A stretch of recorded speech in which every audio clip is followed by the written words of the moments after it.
911, what are you reporting? We got someone or something crawling around out here. Did you see what it was? Was it a person or an animal, or? I can't tell. All I know is that my sensor light came on, and I just happened to glimpse and see this thing running across the yard. A good-sized man, or something that looks like a man. I don't know what it was, just that it ran across the yard. Okay. You've had problems in the neighborhood before? Yeah, my dog was killed here just recently. Jesus Christ, you better... Sure. Dio! Hello? Get somebody out here. What's going on now, sir? That son of a bitch is about 6'9", I don't know. Do you see him now, sir? Yes, I'm looking right at him. Uh-oh. Okay, hang on. He's right... Is he in your yard, sir? Yeah, God, he's big. Okay, what's he doing in your yard? He's looking at me.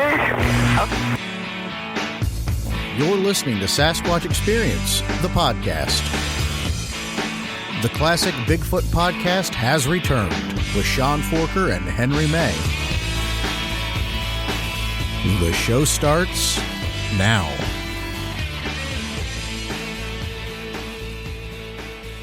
All right, folks, you're listening to the Sasquatch Experience. I'm Sean the Fort Chop Forker with Vance Nesbitt, and tonight we're talking with Ohio Bigfoot researcher Doug Waller. And Doug's been fascinated with stories of Bigfoot for over 30 years, and in 2006 he began seriously reading and researching evidence and eyewitness reports. In 2008, he formed the Southeastern Ohio Society for Bigfoot Investigation. The purpose of the group is to provide a safe, open forum for Bigfoot believers and witnesses to come together to share Bigfoot stories and reports without fear of ridicule. Doug is the author of several books, including Silent Forest, More Bigfoot Mysteries, which we'll be discussing here tonight. And I'm very happy to have Doug with us for the first time ever on the Sasquatch Experience. Doug, thanks for coming on with us. Well, thanks for having me on, Sean. It's now, Doug, I've known you for years. I've got to meet you at conferences and, casually shoot the breeze, but we haven't really sat down and talked to one another about, the subject that brings us together, and that's our forest friend there, the old big fella Bigfoot. Well, we'll have to do something about that and get it on tonight. Absolutely. And Vance, of course, Vance Nesbitt, my co-host with the most, joining us from the Windy City. Well, absolutely the Windy City, but it's not very stormy here. But unfortunately, we don't have the big fella here. No, you have the Mothman. Mm-hmm. Well, theoretically. Theoretically. I'm still looking. Absolutely. So, Doug, you've been churning out books. Silent Forest is your fifth Bigfoot book. Is that correct? Yeah, that's right. Number 5. The first one, I think, I finally got it out in 2011, I believe, and that's really all I wanted to write was just that first one. But then a strange thing happened. I started getting all these reports from people, when I would have meetings or go to conferences, or when I would do talks at libraries. I started having people come up afterwards and tell me about something that had happened to them. And before I knew it, I had enough for a second book. And the second one led into the third one, and then the fourth one, and now I've got 5 out. Yeah, and not all the books are just Ohio related. They have stories in them from all over. At least Silent Forest has some stories from across the country. You have some outside of Ohio stories in some of your other books. So you're just not Ohio in these. No. I actually have stories from, out of Ohio's 88 counties, I think I'm going to guess and say maybe 40-some counties, but also about 20 different states, 2 or 3 Canadian provinces, and I've actually got 1 or 2 from other countries. I know I had one in my, I think it was my 4th book, Bigfoot Reports. There was one from South America. Oh, really? What had happened was I ran into a fella at a conference someplace that I was speaking or had a vendor's table at, and this man come up, and I think he bought one of my books and started talking to me. And come to find out that he'd had a sighting in Brazil when he was in the military. And so, he gave me his contact information, and I called him up, and I got his report. And that's how quite a few of these out-of-state reports have come to me, people that have relocated to Ohio, or maybe I was in PA or West Virginia or New York or someplace at a conference and ran into somebody that lived in one of those states. But I would say at least 50% of the stories are from Ohio, but I get quite a few from Kentucky and West Virginia and Pennsylvania. I get a lot of them from there also. Yeah, I think that's kind of the back and forth living in one of these two states, is you're always prone to get sightings from the neighboring state. And because Pennsylvania and Ohio both are states that have high concentration of sightings, it's almost hard to ignore it, especially right along that border there in the northern part and kind of the southern part of the state. There's a decent amount of reports that kind of cross state lines in those areas. Yeah, that's true. And I'm constantly getting older reports, and I actually get more of a kick out of the older reports than I do the newer ones, just for the fact that, anybody can, at the touch of a finger, access information on Bigfoot on their phones or their laptops, or turn the TV on and there's a dozen programs on. But some of these library talks that I've done, I've had people come up afterwards and talk to me, with no one else around. And I've actually got a few incidents reported to me that even took place, before the Patterson Gimlin film was shot. Oh, wow. And, that I think that adds a lot of credibility to the story because, as I told someone the other day, if I get an 80-year-old farmer coming up to me and he, whispers that he saw one of those things back in, 1960, he's got nothing to gain by making up a story like that now, and coming out with it. Mm-hmm. And who did they talk to back then? If they tried to tell someone, they were immediately laughed at and ridiculed, so they, just clammed up and kept it to themselves. And, there was no place, they couldn't, jump online like we do now or turn on the TV and, look for Bigfoot programs. They didn't know what the hell they even saw, let alone where to get information about it. No, exactly. In my opinion, Doug, if Bigfoot were a hoax. Hey, guys. If Bigfoot were... Hey, Henry. Hey. Yeah, Henry? Yep, that's Henry. Yes, it is. Yeah, hey, Doug. Hey, Henry, you got detention for showing up late, so you stay after class. Sorry. Well, Vance can ask a question there real quick, Henry. Go ahead, Vance.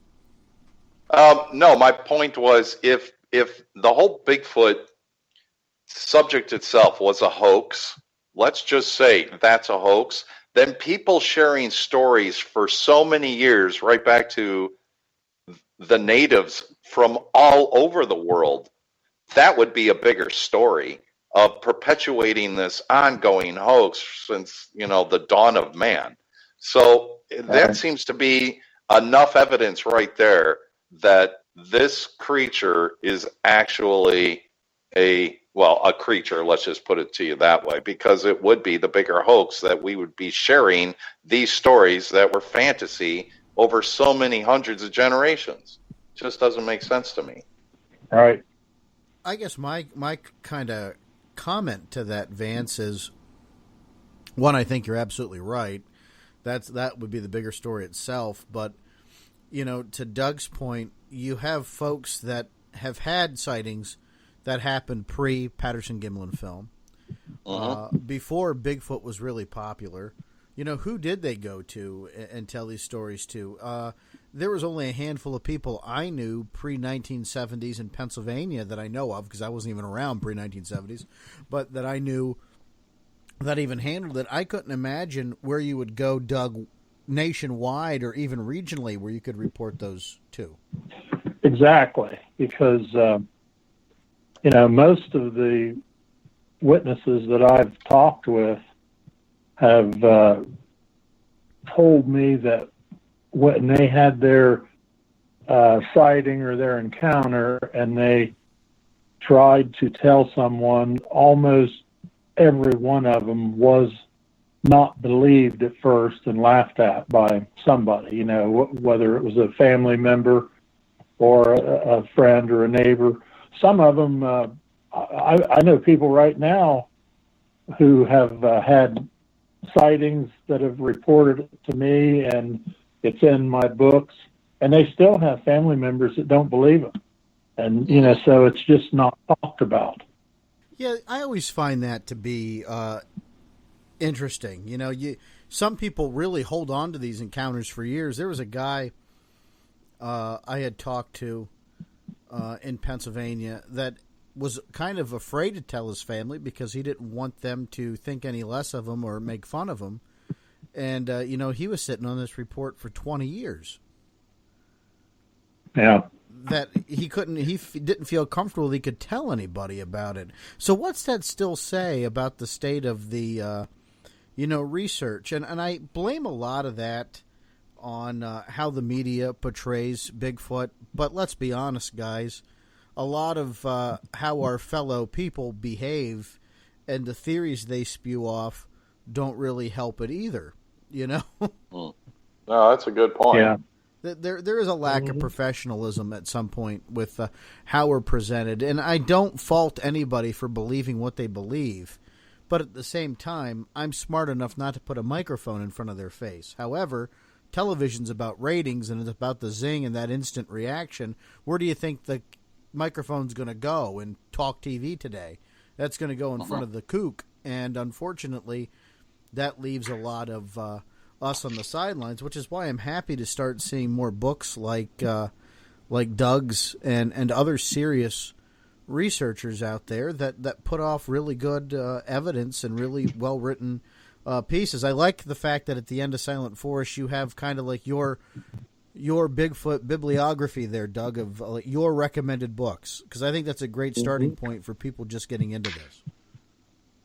Yeah, I actually put that in my fourth book, Bigfoot Reports, and then I just added to it, just like if I should write a sixth book, I'll have a few more that I've read. I'm still reading some, right now and adding to it. But, there's a lot of stuff, that's very dubious if you get on Facebook or especially YouTube, some of the videos on there. And I can see where some people who were curious about the phenomenon and so they want to investigate it and they get online and Google up Bigfoot videos, Bigfoot movies or whatever. And some of the crazy stuff that comes up, 5 minutes of looking at that and they'll shut the thing down and say, well, the whole thing is a hoax, it's a fraud, because there are a number of people out there that certainly do that on purpose. They, fake stuff, and they'll put blurry pictures with a bunch of red or white circles around, and, some of these pictures have 6 or 8 circles, and each one of those is supposed to represent a Bigfoot, a face looking back at you. And I look at them and I see trees and bushes and twigs and stuff. And I used to argue back and forth, and now, it's not worth wasting my time. I just scroll on by. Right.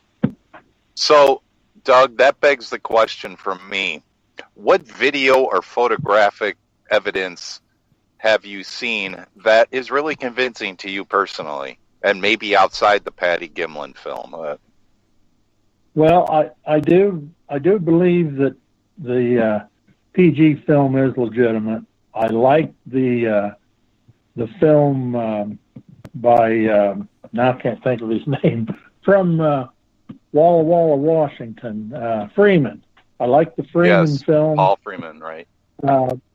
There's several newer ones that I've seen that I'm kind of leaning towards, boy, that sure looks good, but I'm afraid to go out on a limb and comment because, with some of the technology that's available now, that people can fabricate, computer-generated images and stuff. I don't know. I'm certainly not a qualified an expert to tell you whether what I'm looking at right now, something that's shot right now, is legitimate or not. I do remember when I first started going to Bigfoot meetings back in the early 1980s, the ones that Don Keating was running in Ohio. I was very curious about the Patterson Gimlin film, and I remember reading, the people that discussed it, and they supposedly had gone to Walt Disney Studios and shown the film to them and said, "What do you think about that?" And the people at the studio said, "Well, we want to know how you did this." And they said, "Well, we didn't do this." And Disney said, "Well, we don't have the capabilities to produce, a costume right now that looks like that. That's all we're telling you." And then, there was a claim, well, it's a man in a suit. Okay, where's the suit? Here's the money. We'll put the money down. You show us the suit. Nobody ever showed up with the suit. So I think it was legitimate. I think that was a living, breathing creature walking across there, and they got a video of it. Henry, anything you want to add to that? Well, I mean, I could talk about the Patterson Gimlin film for hours, but yes, we don't have hours. No, there are some videos that look pretty good besides the PG film. I mean, the framing footage, I like the framing footage. It looks pretty good. Even though there was the specter of those thinking that Freeman was a hoaxer. Because he...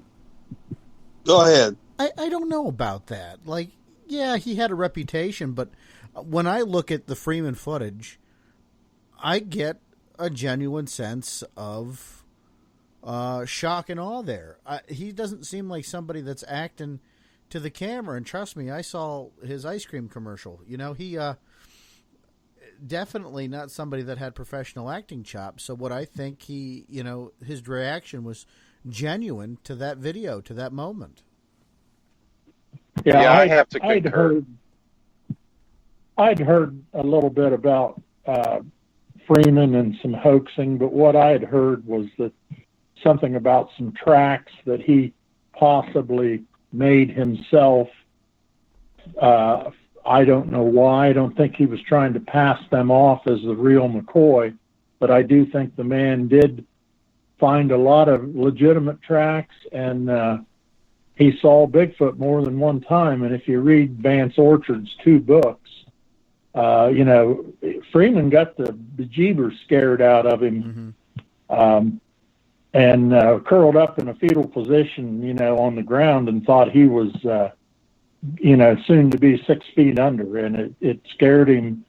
It kept him in the house for a while. He didn't want to go back out in the woods until it was, I don't know how long he waited, but it scared him.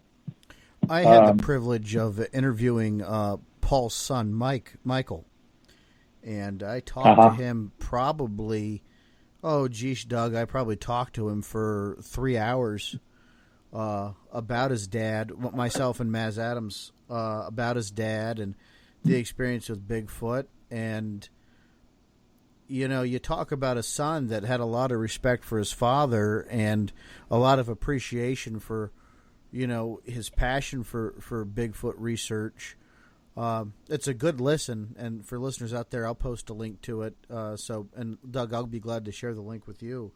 And it really gives a lot more insight into Paul Freeman. I walked away feeling like I got to know Paul a little bit more, and it was just a good listen. I really appreciated it more, and that's what really added even more to the, when I watched that video, kind of putting myself in his shoes and trying to be there in the moment with him, kind of changed my perspective. He's a man that was very passionate about Bigfoot, and like you said, had encounters and had the crap scared out of him many times. Mm-hmm. Yeah, that's true. You can't go forward in this research without remembering some of the things in the past and some of the peoples that put a lot into it, because this field now has a history that spans over 60 years. And that's even without the Patterson film.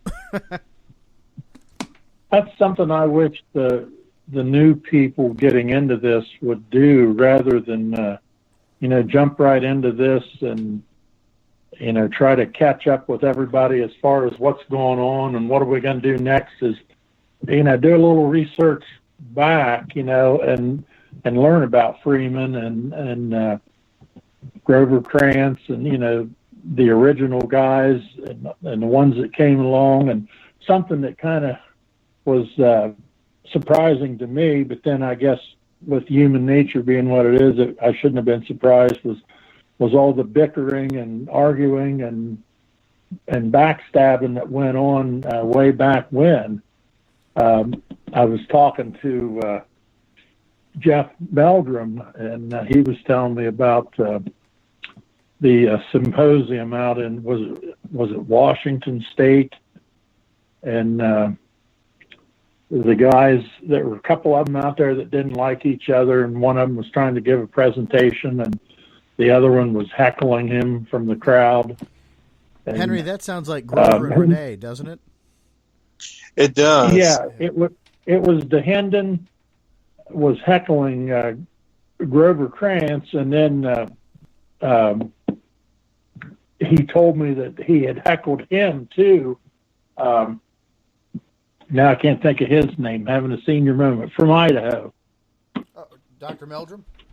Doc Meldrum? Yeah, Meldrum. Yeah.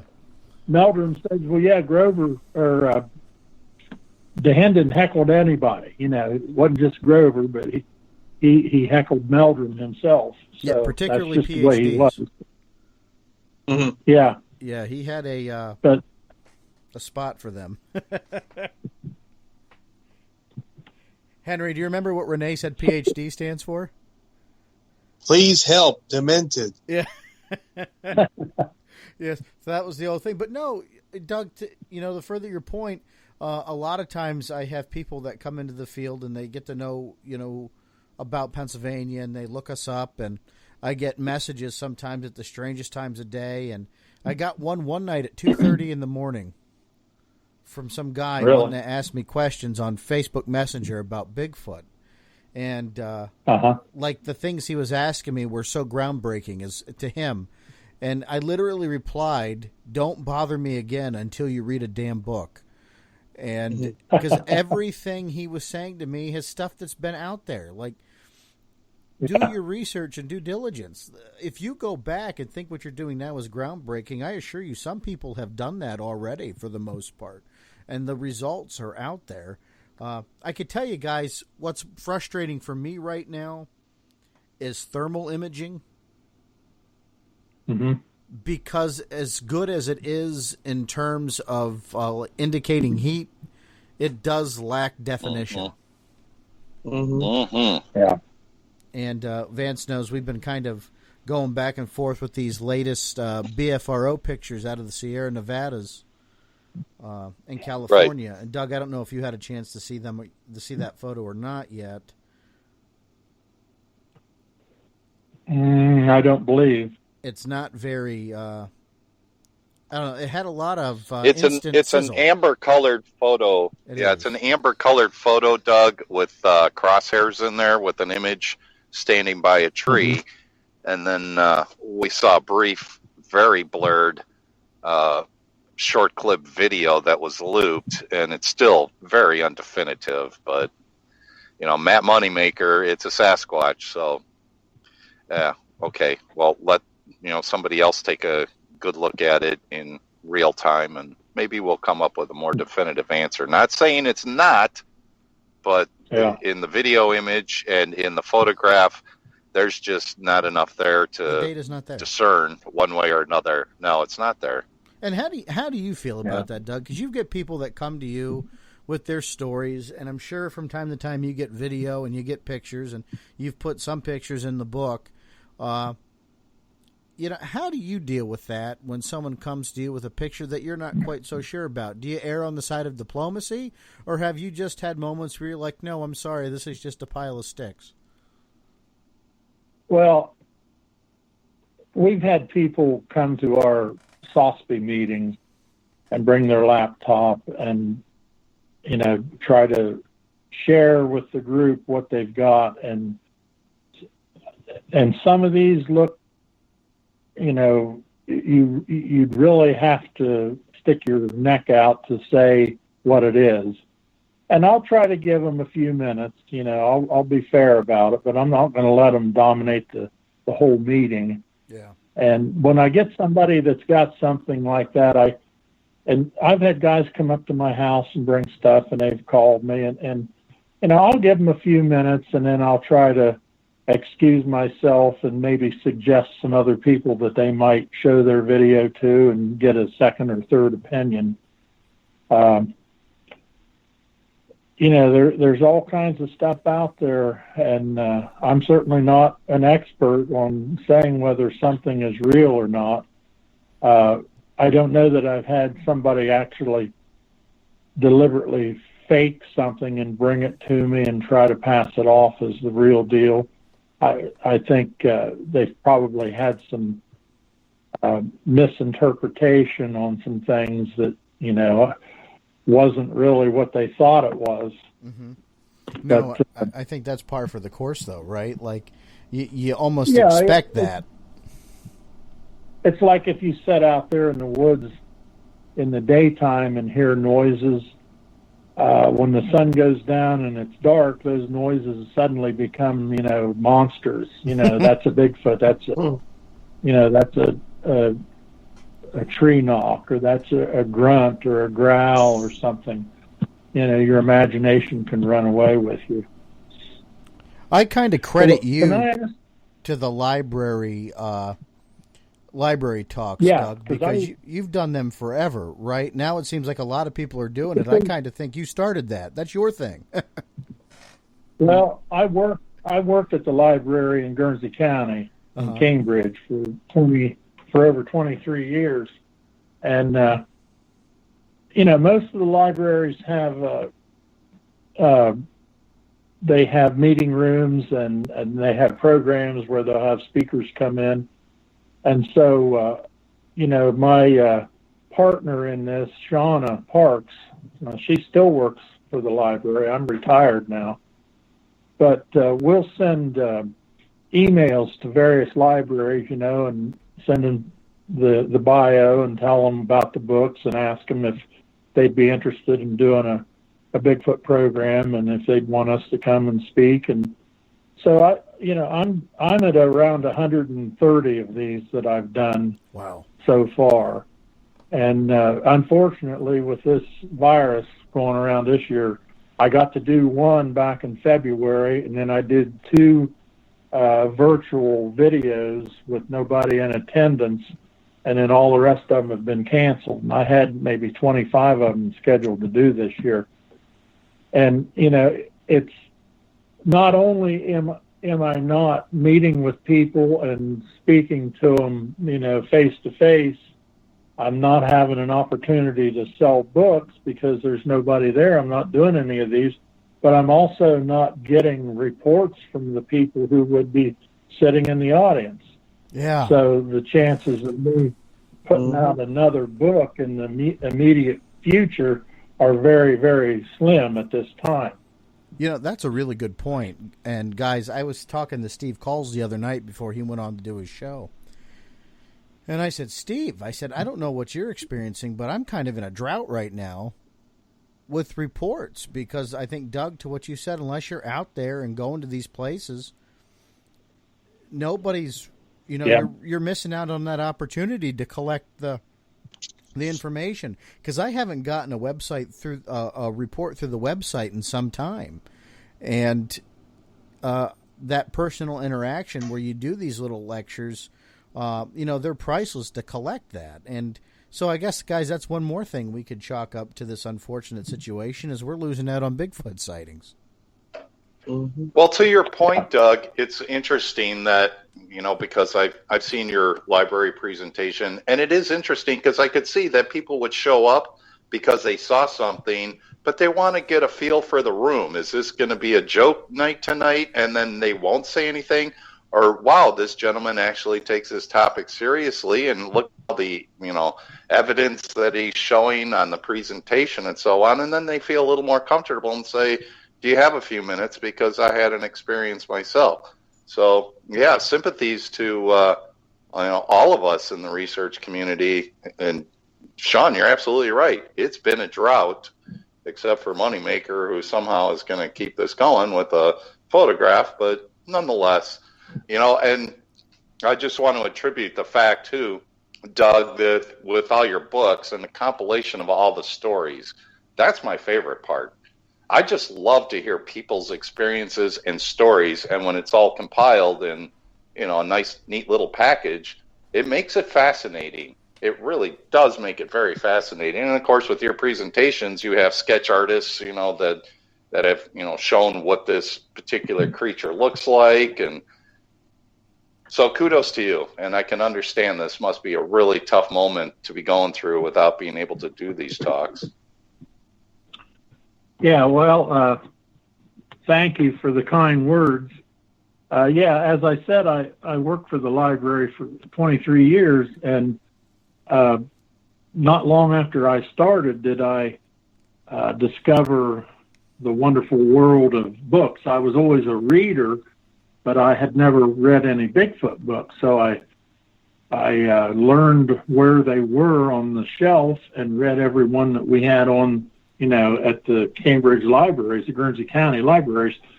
Well, then one of the other staff members says, well, we're involved with the interlibrary loan system where we can go online and order books in from other libraries that we borrow and lend back and forth with. So I was having 2 or 3 books coming in every week, just reading everything I could get a hold of. And once I exhausted my source there, I would go online and find titles and authors of other books that nobody around here had, and we would send a fax to the state library requesting those books, and that's how I got Vance Orchard's books. They came in from clear out, in Washington State. Some library out there sent them to Ohio. So I was able to read I don't know how many I've read now, at least a couple hundred. And I've started to buy books and trade other authors' books. And I don't have near as an extensive collection as what Henry has, or Dave Groves. Dave Groves has a ton of them, too. I've got maybe 65 or so. But that's one of my most prized possessions is these books, because when I sit here at my desk and I'm working, I've got them right here at my fingertips. And when somebody asks the question and I know that's in one of these books, I can grab that thing and pull that book out there and find it, and boom, I've got their answer for them. Now, Doug, were you a librarian in the library system? Yes, yeah. And I worked the circ desk. I worked in the audiovisual department. I was a part-time driver of the bookmobile. I got into the maintenance department and actually loved that because it was Monday through Friday, 7 to 3:30 with no weekends. And I was into fishing back then. So when I retired, I was still in the maintenance department. But I had 23 years in with them. I don't think people really appreciate the function of a librarian because, research is your life after a fashion. Yeah. Librarians over the years have been very helpful to me. If I've had a question and I kind of didn't know where to go with it, let me point you in the right direction. So, the golden era of the Dewey Decimal System, right? Yeah. That was the golden years. Yeah. So, but that's had to have helped you in your research going along, not just in writing books, but looking at these stories and these encounters over the years. Well, I loved reading these books, and what I can recall just like it was yesterday, sitting down with something of John Green's or Vance Orchard's. Let me see, the Boards, Bart Nunnally, Jody Cook. Oh, I can't read some of these. Robert Alley. I would sit down. What I really like to do was sit down with the Gazetteer and the maps. And I can remember reading about Jody Cook's investigation up around Akron when they found that nest, Jody and George Clapison, and there was one other guy. And he was talking about some reports coming out of that area. And it was a very residential area. And they were talking how there'd been sightings and of man and his son had gotten a hold of Jody and invited him to come up. And so they were talking to him about the sighting, and they took him to this. It was like a vacant lot that had a bunch of stuff that had been dumped on there, old broken up concrete, and there was some wood and some brush, and they found the nest. And I remember reading that, and I had that Gazetteer, and I'm looking on there, and I thought, crying out loud, there's homes all on three sides of where this thing was seen, and they surmised that it had to sneak in there after dark by way of the Ohio Erie Canal. There wasn't enough area for it to live, because there wasn't enough food, but it would sneak in there under the cover of darkness. And I was so impressed with reading that. So that's why I try to put so much detail out in my reports. I'll try to get exactly the crossroads of where the person's sighting took place, and the township, the county, everything I can find. And I get a lot of second calls from people that said, I read your book about a sighting in such and such a county, and there was something that took place within 2 miles of where I had an incident happen 5 years before that. So, that helps if you put as much detail as you can in there, because finally this man that saw something 10 years ago, he feels a little more comfortable because somebody else saw something 2 miles away. So then he doesn't feel quite as crazy or stupid as what people told him he was.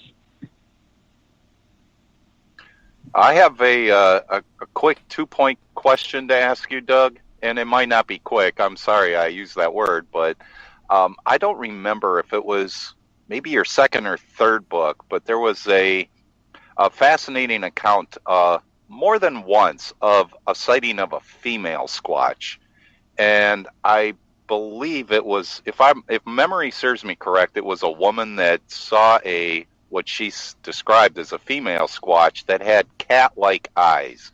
Do you remember that story? I know it came from either your second or third book.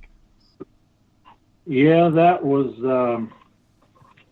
I actually talked to her son, and they live in Oklahoma. I'm trying to look through here. They live in Oklahoma. Felix is his name. Ina Falkenberry was her name. And she's Felix's mother. Right. And Ina's story is in the books. Let's see, I got them right here. Ina's story is in David Paulides' books. The first 2 books that he wrote, the Bigfoot books. Right. Tribal Bigfoot, right. Okay. And the Hooper Project. That's right. It's in one of those books, and there's a sketch in there that Harvey Pratt did that shows the creature's eyes. And, Felix is a Facebook friend of mine, and he contacted me about his story, and then he told me that Ina was his mother. Well, I had the books, and I went and got the book, and I said, which one's it in? He said, I forget. It's in one of those 2 Bigfoot books that David wrote, and I found it. I said, yeah, I've got it. So, Wow. yeah, that was unusual. And they also talked about a Bigfoot in that story that seemed to have a buck deer that was not afraid of it. It stood there, and the creature put its hand on the deer's back, almost like it was a pet, like it was a dog or something, which is highly unusual. Mm-hmm. Well, we've heard stories, where, dogs may have been a pet of these creatures too. Yeah, it sounds really strange, but, hey, if there's that animalistic companionship, it would make sense. Or either that, or we're keeping it for a meal for later. So the second part of my question is, do you have a favorite child? A story in any of your books that's absolutely your favorite? Well, people ask me quite often, what's the best one? Well, what's your favorite child, or what's your favorite grandchild? Right. You can't really. No, I get it. I've got stories in each book that I really like, and sometimes I've been half tempted to put a best of book out there and include 3 from this book and 5 from that book and 6 from here and 2 from here. But then I thought, well, that wouldn't be fair to the people that have bought every one of my books, because they're already going to have those stories in the other books. So I haven't done it. But there are a few that I really like. Now, did you guys read the new book? The one that I just wrote? I know. Yes. Yep. Henry. I will have to say that the last story in the book I put there on purpose in the last position, because it was a very hair-raising story. Is that Oki's stories? Yes. Yeah, I actually have it And bookmarked for the show. I did that on purpose because I wanted the reader, when he finished the book, to shut the cover up and just shut his eyes and thought, my God, what a story. Mm-hmm. Because I was overwhelmed when I read that, and I said, okay, you don't still hunt? He said, yes. Says, as a matter of fact, I still hunt in that same area, but I don't go out at, after dark. It's always in the daylight hours. And I thought, well, I don't know how you do it, because I don't think I'd ever leave the house again if that was me. But I don't want to give the story away. But yeah, that's a tremendous story, and that was right up there with my favorites.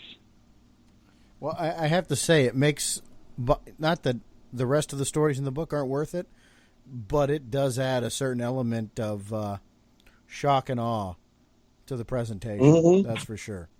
Yeah, and not every story is as traumatic as that. And yeah, he was very shaken up, but he got over it.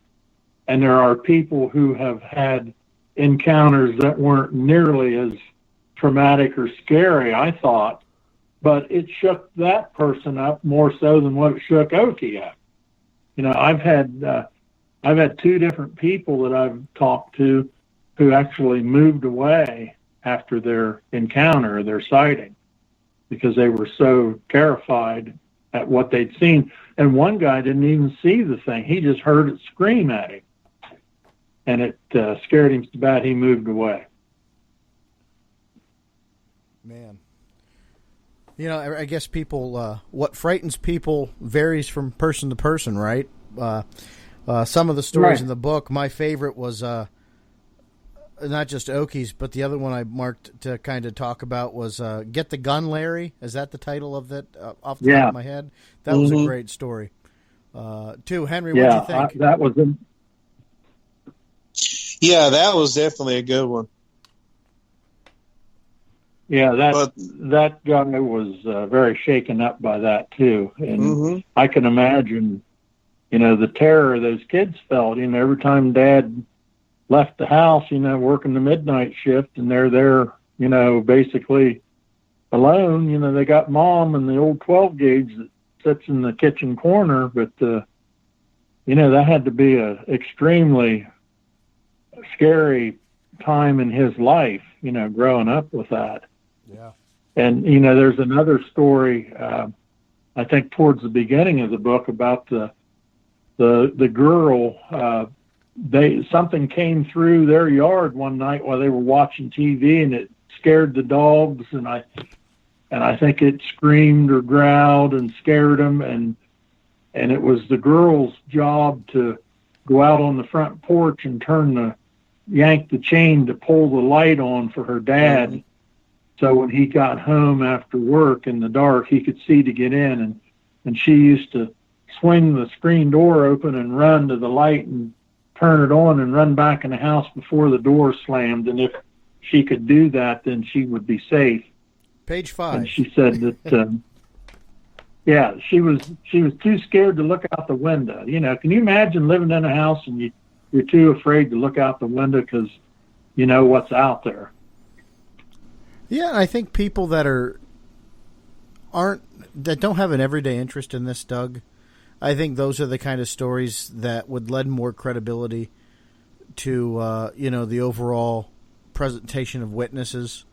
Throughout the book, there's a lot of just everyday people encounters, and I think that's what's more important to illustrate is that Bigfoot sightings don't happen to people that are out there trying to find Bigfoot. Right. It happens to the people that are just out there trying to live their life. And we get brought in to kind of follow up on that. Like, very rarely does it happen. In my 25 years of researching this, Doug, I've had experiences I can count on one hand. Now, there are some people that go out there and have many more experiences than that, and that's, on them. But right. To these people that are just out there minding their own business, doing their day-to-day, they're not expecting to have an experience.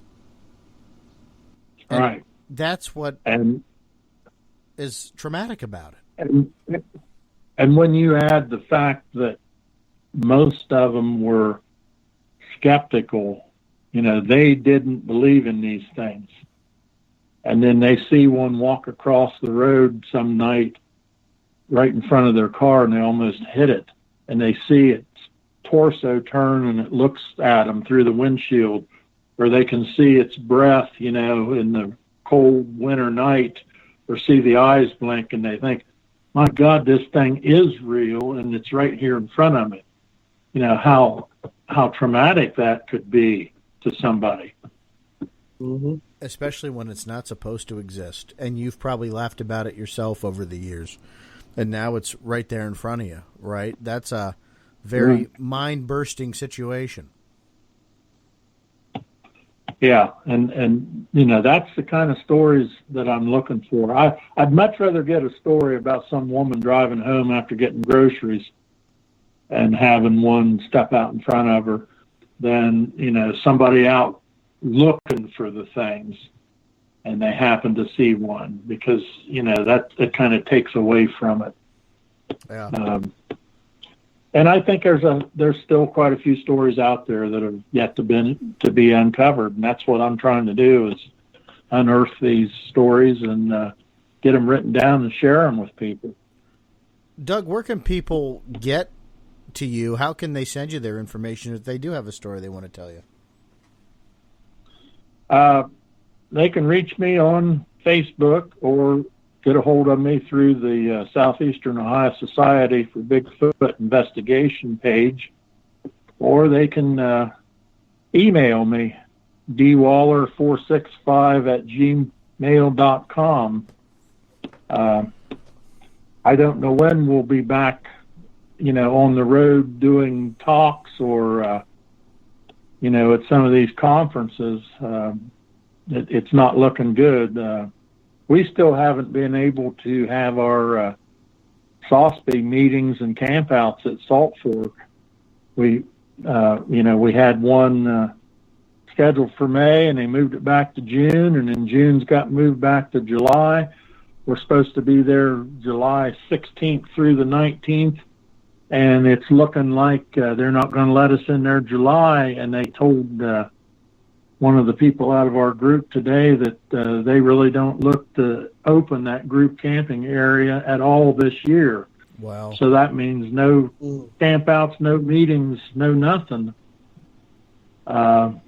Because I was selling my books at the campouts and the meetings. So I guess the best I can do is just have people get a hold of me through Facebook or send me an email or something. Well, we're going to promote it out there, too, so we can get you some book sales, because it's well worth it. It's a great book, Silent Forest, More Bigfoot Mysteries. You need to get it, folks. Take it from me, the Fork Chop. Get a copy today. Yep. We got to do our part to help Doug keep these cataloging these stories. It's really important, and Henry needs to keep building a collection, so Doug's got to keep writing books. Yeah, and I do have 4 other books, before that one, and they're all in good supply except book number 2, Hidden Encounters.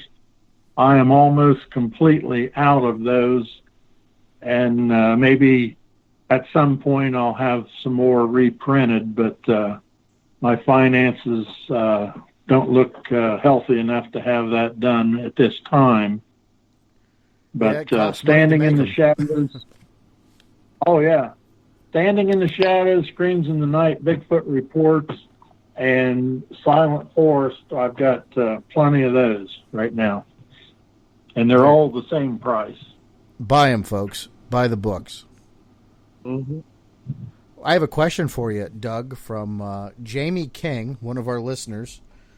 Jamie wants to know what your thoughts are about the structures people are finding in Ohio. And he wants to know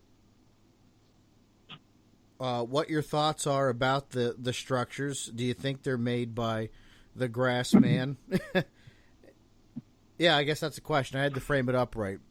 Do you know, are people still finding these structures out there, Doug? Well, as far as I know, people are still finding stuff. Before I had my knee surgeries and was able to get out and walk around up and down the hills and stuff, I had found some myself over at Salt Fork, and some of the people in our Sosby group found some and showed them to me. And if you look in, I think it's my first book, there's some pictures in there. And I know on our Sosby page we have pictures, but there's one that we like to call it's an asterisk shape. And I can remember going online, and I've talked about this in some of the library talks. It kind of looks like an asterisk, or remember the game Jacks? It looks like one of the Jacks almost. Yeah.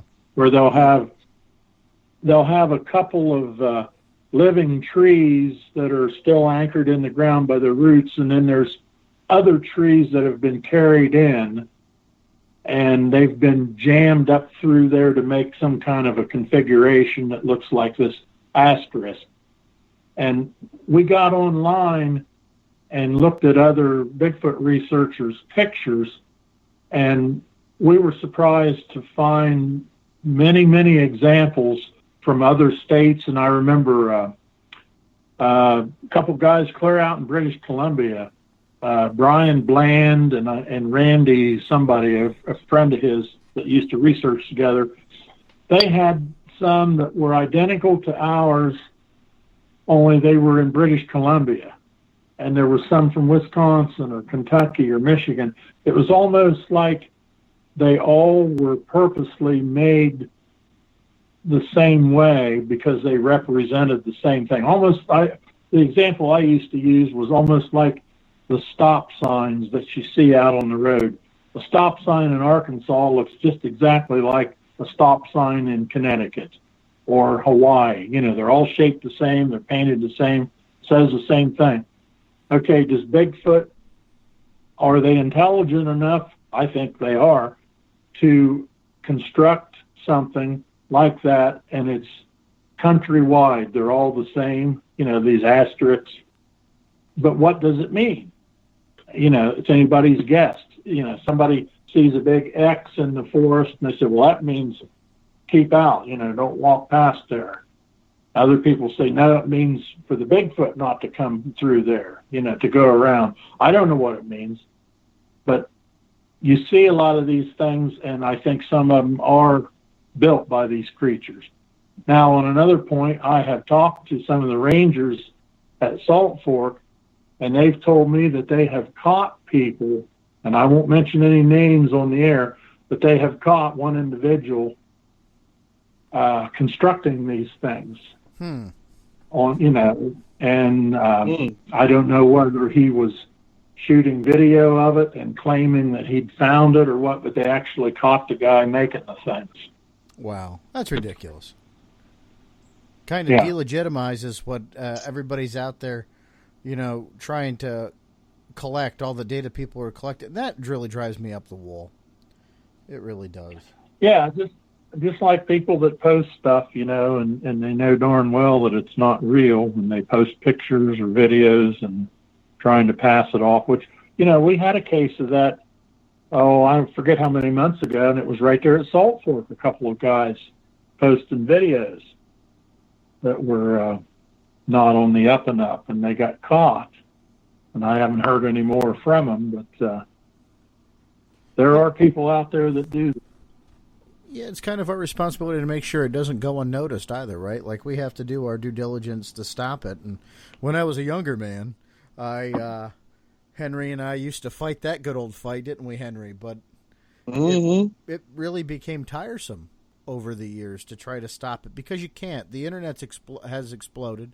It's a lot different than when Henry and I first started doing these shows, even, Doug. You can't stay on top of it anymore. And people don't realize that this is to great expense for some of us. Some of us have put a lot of money into this research. We're not funded by any national institution or agency. It all comes from the in-our-pocket funds. So when you're out there hoaxing a claim or taking us away from somewhere else we could be, you're using up our resources that we could be using to really further the research. And it's shameful. It's a waste of money. I agree. Jamie says, thank you for answering his question. He can't wait for the podcast to hear it. Jamie's a good supporter of the show. And Henry, I said to Doug, this is the first time we've ever had him on the show. Mm-hmm. And we did take a 10-year break. I mean, you needed a nap, so. But for Henry, how many books do you have now? How many books do you have? Oh, over 200. Wow. That's a lot of books. Have you read them all, Henry? Oh, I've read all of them. Well, that's the same with me. I still got some I'm supposed to be getting sent to me, but I'm still waiting. But yeah, when I first got into this, I would sometimes read 2 or 3 of them at a time. I'd order them in, and they'd come in from different libraries, and they had a note that said, now this is due back in 2 weeks. And so, I might as well sold my television there for a while, because I didn't have time to turn it on because I was reading all these Bigfoot books. And I can recall, when I'd get one that I really, really liked, I know The Locals was one, and Raincoast Sasquatch was another. And I thought, boy, that is a good book. I got to buy that myself, get my own copy. So that's what I do. I try to read them from the library, and if it's something I really like, then I try to get my own copy. And there have been a few stinkers along the way that I won't mention, and I was glad I didn't buy them. I just borrowed them. But for the most part, there's some very good books out there. Henry, I shouldn't laugh about this or say it on the air, but Henry left a review for a book the other week that was the nicest don't buy this book review I've ever read in my entire life. It was so diplomatic. I was so proud of him. Like, because Henry has a tendency sometimes to be a little brutal with his feedback for people, and I just laugh so hard because I'm like, wow, Henry really tried to be kind there. But there are a lot of books coming out, and to your point, they're not all good books, and some of them are fiction, which I don't know about you guys. I don't mind Bigfoot fiction. I just read Max Brooks' De-Evolution, and it was so good. It was really respectful to, it's a Bigfoot horror story, but it was really respectful to the subject. And he put a lot of thought into, like, Bigfoot behavior. And story. It was really good. I don't know if you guys read it. It was well worth it.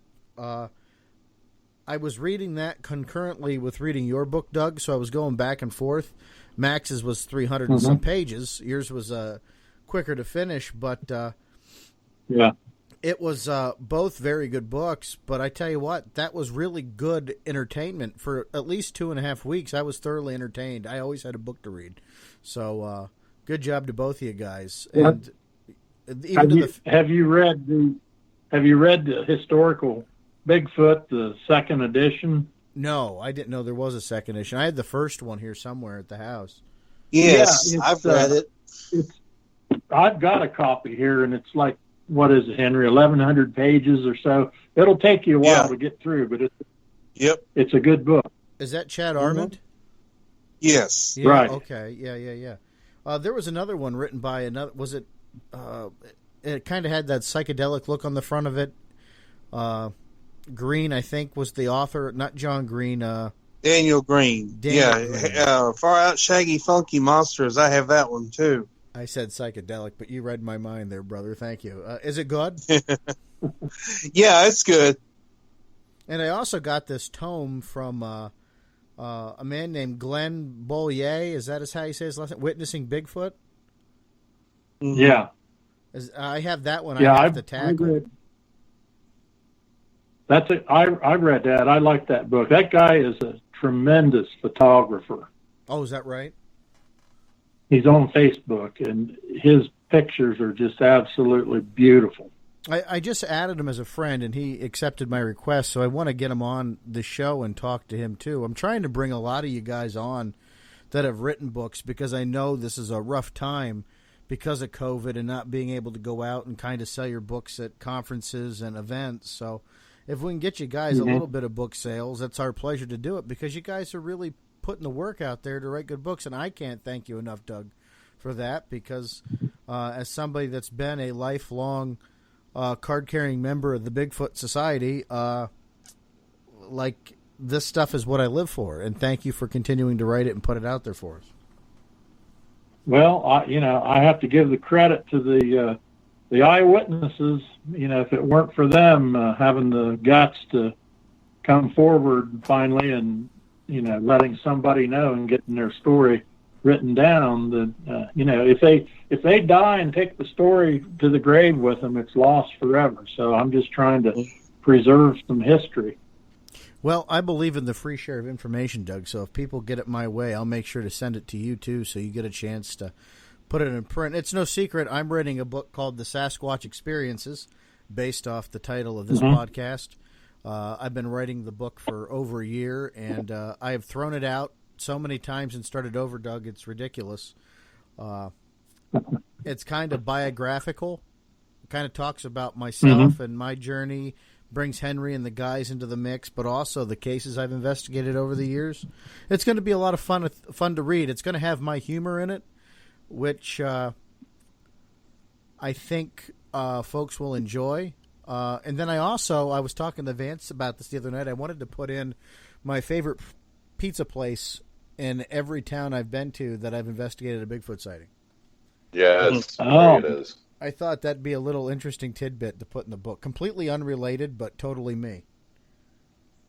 Well, in my second book, I've got a section in the back of bloopers, things that happened to me, funny things when I was doing investigations. And I got a kick out of writing those, and I got a kick out of people getting a hold of me and laughing about them. And I thought, well, if you can't laugh at yourself, you got no business laughing at anybody else. Amen. Mm-hmm. I got to have Here, Henry here. sign the release forms if I wanted to do that for our book with the show. Henry has provided me with years of entertainment from some bloopers, and we have them on tape. In fact, one day we're going to do a blooper show, Henry. You're not the only one, though. I've had some good ones over the years in terms of things I've said that I haven't meant to say, or things I've said backwards, or Yeah. it happens. But Doug, man, I'm just glad you joined us to talk to us tonight. I know we went a little longer than I thought, but we got a little bit of a later start. But anything you want to put out there before we wrap up, Doug? Any final thoughts?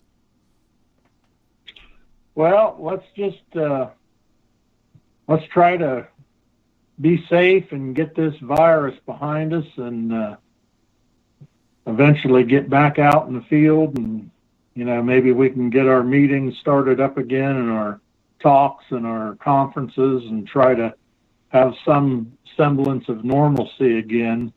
I know it's been rough on us.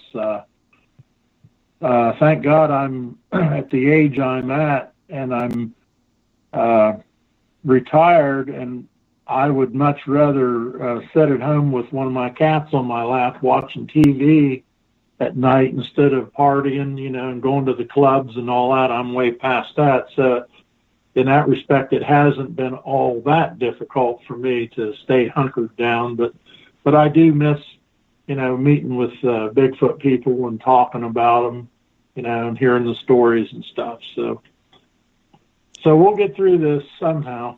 Absolutely. Vance, Any final comments, Vance? Well, my final comment is I really appreciate the fact, Doug, that you joined us tonight and had this conversation. So thank you. And I actually have taken away a few things from this. And of course, I'm drafting up a piece of paper right now that Henry has to leave me all his books in his will. So that's my final thought. Oh, Henry, what about you, buddy? Any final pieces for Doug? Well, I'm appreciative of Doug for coming on, and I enjoyed his book. And I say go get it. I gave it a great review, and I'm going to send people Doug's way as far as if they want the book, or if they want any of his books, the ones that aren't in short supply. Definitely, I would definitely recommend everybody check them out. Absolutely. Doug, thanks again so much. Yeah, send some stories my way, and I'll start working on another one. But don't give my my name and number to that one guy that used to call you. She said you. I don't need to talk to him, but some of the other ones would be all right. There you go, folks. I'm Sean the Fork Chop Fork. You can find me on Facebook at Sean Forker. I'm my name on all social media, Twitter, Instagram. I do it all. I like to connect with you, the listeners. Find us at the SasquatchExperience.com, SasquatchExperience.com. Email us, squatchexperience@gmail.com, and go to our Facebook page and, like us. But we also started a Patreon, so you can become a supporter. We've got 3 levels up there, but we're going to drop the 1 and go to 2. So you're going to have a Trackcaster level for the $5 donation a month, or the Experiencers, which is the $10, which is going to give you a whole bunch of benefits that you don't get here on the regular show. It's well worth the listen, and that's just to kind of help us with some special projects we got coming up and some great things we want to send your way. More information will be at the website, SasquatchExperience.com. Vance, where can folks find you? People can find me usually in my living room because of the COVID, but no, I work too. But you can find me on Facebook at Vance A. Nesbitt, Nesbitt, or over on Instagram, Vance_Nesbitt, same spelling, NRML. Henry? Well, you can find me in my living room, too, because of COVID. But you can find me on Facebook, Henry B. May the 4th. There you go. He keeps it simple. And we'll have Doug's contact information on our page because we want you to go out there and get his books. Folks, I'm Sean the Fort Chop Forker. I want you to be safe. Well, just be safe out there. Be good to one another and keep on squatching. Henry, your final words? Y'all be good or be good at it. We'll catch you next time, folks.